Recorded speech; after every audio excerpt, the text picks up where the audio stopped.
अय्यो श्रद्धा, तुला आवडतात म्हणून एवढ्या मायेने तुझ्यासाठी मी गुलाबजाम बनवले आणि आता तू म्हणते की तुला खायचं नाही. अगं अम्मा तसं नाहीये, पण नाहीये माझी इच्छा, तर काय करू मी? इच्छा होत नसली तर इच्छा निर्माण करायची. असा दीर्घ श्वास घ्यायचा आणि मटकन सगळे गुलाबजाम एका दमात फस्त करायचे. घे घे पटकन घे. खरं हे बघ शक्ती, तिची इच्छा नसेल ना तर उगाच जबरदस्ती करू नको. मला एक सांग श्रद्धा बाळा, तू इकडे आली आहेस ते घरून सांगून आली आहेस ना?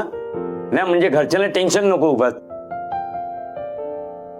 हो आप्पा, सांगितलंय मी त्यांना.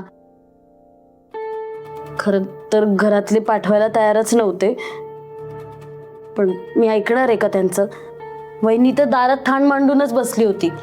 तिला बाजूला केलं, थोडीशी भांडले पण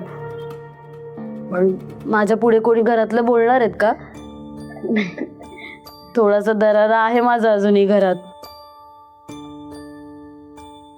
श्रद्धा, आय एम रिअली सॉरी. मी तुझ्यासोबत मंदिरात यायला हवं होतं. मी सोबत असते ना तर तुझं अपहरण झालंच नसतं. यानंतर ना मी कुठेच तुला एकटं जाऊ देणार नाही. सगळीकडे तुझ्या सोबत असेल, अगदी देवळात सुद्धा सोबत येईन. हा आय प्रॉमिस. आणि आम्ही पण मी नंदू वस्ताऱ्या एकदम तुझ्या पाठीमागे, एकदम सावलीसारखे. काय हो, आणि मी आहे ना, मी असं टेन्शन घ्यायचं नाही. हा. आणि श्रद्धा, ज्यांनी कोणी तुला किडनॅप केलं होतं ना, त्या लोकांना आपण लवकरात लवकर शोधून काढू. टेन्शन नको घेऊ. आणि मी प्रिन्स सरकारांना पण बोललो मी याबद्दल, पण ते जरा वेगळ्याच टेन्शन मध्ये सध्या. अम्मा, त्यांची नवी कोरी बिल्डिंग कोसळली हो. पण पोलीस आहेत, त्यांच्या मदतीने आपण पोचू गुन्हेगारांपर्यंत. काय, आणि एकदा का ते गुन्हेगार सापडले ना का माझ्या प्रिन्स सरकारांवरचे सगळे आरोप पुसले जातील.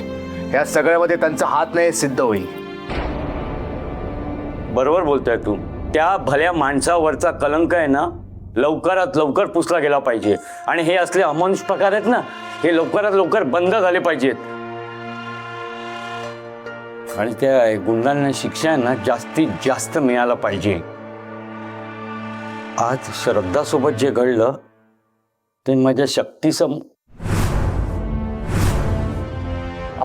अहो काय बोलताय तुम्ही? हे असं बोलू नका. बघा, श्रद्धा सोबत जे काही घडलं ना, तसं आपल्या लेकी सोबतच नाही तर कोणासोबतच घडायला नको. अम्मा, एकदम बरोबर बोलले तुम्ही.